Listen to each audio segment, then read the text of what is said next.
तो ये event important है उन सभी स्टूडेंट्स के लिए जो एसएससी जीडी के एग्जाम की तैयारी कर रहे हैं। तो एसएससी जीडी के एग्जाम में इस बार कितने पद पर भर्ती निकली और कितने फॉर्म इसमें भरे गए हैं, ये पूरी की पूरी विवरण आपकी आ चुकी है आरटीआई के माध्यम से। तो चलिए शुरू करते हैं, देखते हैं इस साल कितना आपको कंपटीशन देखने को मिल रहा है एसएससी जीडी के एग्जाम में। तो सबसे पहले मैं बताऊं, जैसा कि आप सभी को पता है एसएससी जीडी का जब फॉर्म निकला तो टोटल जो पद यहाँ पर निकाले गए थे वो 39,481 थे। मतलब अगर मैं पद की बात करती हूँ तो टोटल 39,000 आपके 481 पद थे जिस पर भर्ती निकाली गई थी। ठीक है, अब हम बात करते हैं कितना कंपटीशन है। तो भाई जो फॉर्म भरे गए हैं एसएससी जीडी के, फॉर्म कितने भरे गए एसएससी जीडी में, तो category state wise data is not maintained in your desired format, however a total number of, इसने स्टेट वाइज नहीं दिया, टोटल नंबर दे दिया इकट्ठा, कितने एप्लीकेशंस या कितने एप्लीकेबल्स आ चुके हैं, तो टोटल 52,69,500 लोगों ने फॉर्म भरे हैं। 39,000 की सीट पर 52,69,500 फॉर्म भरे गए। तो ये कंपटीशन आपको देखने को मिलेगा। और जैसा कि मैं हर बार ही कहती हूं, इस बार भी बोलूंगी, कंपटीशन आपका 52 लाख बच्चों में नहीं है।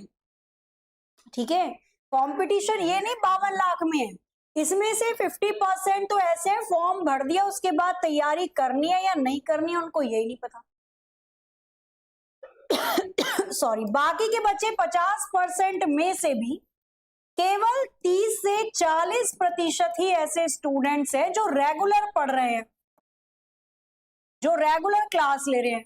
बाकी 60 से 70% बच्चे ऐसे हैं जो वेट करते हैं कि भाई जब एग्जाम की डेट आएगी हम तभी पढ़ेंगे 1 या 2 हफ्ते पहले। तो आपका जो कंपटीशन है मान के चलो 52, 25, उसका भी 30 लेकर चलो, लगभग 10 लाख बच्चों में से कंपटीशन होगा आपका। 52 लाख लिखा है, इसका मतलब ये नहीं कि डर जाना है अरे भाई कैसे होगा। ध्यान रखेंगे आपका जो कंपटीशन है वो केवल इन बच्चों से जो रेगुलर पढ़ रहे हैं, हर कुछ नई चीज अपडेट करके पढ़ रहे हैं, पूरा सिलेबस कंप्लीट कर लिया अब रिवीजन कर रहे हैं, जो टॉपिक कमजोर है उनको भी पढ़ रहे हैं। तो यहाँ पे मान के चलो जो कंपटीशन आपका निकल कर आएगा ना वो लगभग 8 से 10 लाख बच्चों के बीच में कंपटीशन निकल कर आएगा। ठीक है, और उसमें से भी जो जेन्युइन पढ़ने वाले बच्चे होंगे, मान लो 5 लाख के अराउंड बच्चे हैं जो जेन्युइन है ना, और जो खतरनाक पढ़ रहे हैं वो तो 1 ही लाख है। तो कुल मिलाकर कंपटीशन वही जीतेगा जिसने तैयारी रेगुलर की है। रेगुलर का मतलब ये नहीं कि आप डेली 12-12 घंटे बैठ के पढ़ रहे हो, नहीं, रेगुलर का मतलब है आप मैथ्स आपके प्रैक्टिस में है, जीके जीएस प्रैक्टिस में है, इंग्लिश या हिंदी जो चूज कर रहे हो वो प्रैक्टिस में है, रीजनिंग प्रैक्टिस में है, कम टाइम में क्वेश्चन बना पा रहे हो। कई बार ऐसे बच्चे होते हैं जो पूरा पढ़ चुके होते हैं पर टाइम कम पड़ जाता है इसलिए उनका पेपर नहीं हो पाता।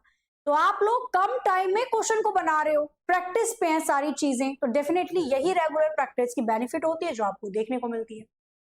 अब बात कर लेते हैं, यहाँ पे फॉर्म इसके भरे जा रहे थे, भरे जा चुके हैं। इसके बाद करेक्शन डेट की मैं बात करती हूँ, तो जो करेक्शन डेट दी गई थी, अगर फॉर्म में कोई गड़बड़ है तो 5 नवंबर से 7 नवंबर तक करेक्शन की डेट आ जाएगी। कंप्यूटर बेस्ड एग्जाम होता है, ऑनलाइन पेपर होता है, जनवरी-फरवरी 2025 में इसका एग्जाम होना तय है।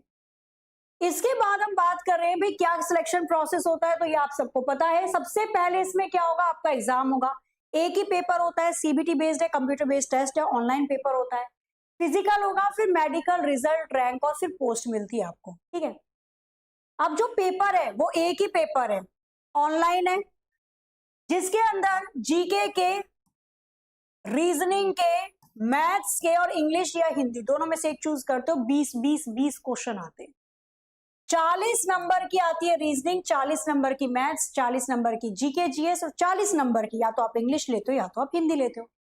कुल मिलाकर आपके आते हैं 80 क्वेश्चन, 160 नंबर का आपका पेपर हो जाता है यहाँ पे, और 60 मिनट मिलते हैं पेपर देने के लिए।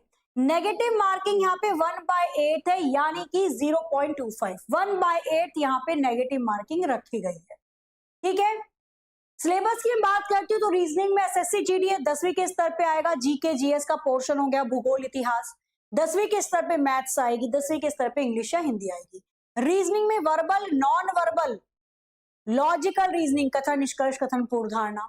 इसके अंदर तो जीडी के अंदर मैं बताती हूँ सबसे ज्यादा रीजनिंग में पूछा जाता है कोडिंग डिकोडिंग के क्वेश्चन, एनालॉगी, समानता सादृश्यता से क्वेश्चन, ब्लड रिलेशन, रक्त संबंध से क्वेश्चन। सीरीज आती है नंबर वाली भी और अल्फाबेट वाली भी, यहां से ज्यादा क्वेश्चन लेता है। तो ये पूरा सिलेबस है आपका। चित्र से संबंधित भी क्वेश्चन आते हैं, नॉन वर्बल मतलब चित्र। जीके जीएस में आ गया आपका कला, संस्कृति, खेल, विज्ञान, इतिहास, भूगोल। ये जो पूरा पोर्शन आएगा ये 10वीं के स्तर पे आएगा, क्योंकि 10वीं के स्तर पे ये एग्जाम होता है, तो ज्यादा एक्स्ट्रा नहीं। इसके बाद मैथ्स की भी अगर मैं बात करती हूँ तो 10th लेवल की ही मैथ्स पूछी जाएगी, जिसमें संख्या प्रणाली हो गई, दशमलव भिन्न हो गया, प्रतिशत, समान अनुपात, औसत, लाभ हानि, ब्याज, छूट, ये सारी चीजें, क्षेत्रवती, समय दूरी, अनुपात, समान अनुपात, समय और कार्य। इंग्लिश या हिंदी की बात करती हूँ तो वही वर्तनी की वाक्य शुद्धि हो गया, गद्यांश, कॉम्प्रिहेंशन पैराग्राफ जिसको कहते हैं इंग्लिश में, तद्भव तत्सम हो गए, मुहावरे, विलोमार्थी शब्द, पर्यायवाची, रिक्त स्थान, वाक्यांश, ये सारी चीजें, संज्ञा, सर्वनाम, क्रिया, ये सब क्लोज पैसेज इंग्लिश में है, तो para, jumble, direct indirect, active passive voice, improvement of sentence, one word substitution, idiom, phrases, spelling detection, एंटोनियम्स। ठीक है, तो अगर आप हिंदी कर रहे हो तो हिंदी का सिलेबस इधर है, इंग्लिश में इंग्लिश का सिलेबस इधर है। तो ये पूरा का पूरा सिलेबस है जो आपका एसएससी जीडी में पूछा जाएगा। और मैं पहले ही बोल रही हूं, अगर आप रेगुलर हो, रेगुलर का मतलब मेरे कहने से है कि सारे सब्जेक्ट आप रेगुलर प्रैक्टिस कर रहे हो, और अभी कम से कम हफ्ते में 3 तो मॉक टेस्ट लगा रहे हो, पूरे 80 क्वेश्चन मॉक टेस्ट के लगा रहे हो आप हफ्ते में 3 बार, जरूरी है कम से कम 2 बार, ज्यादा से ज्यादा 3 बार।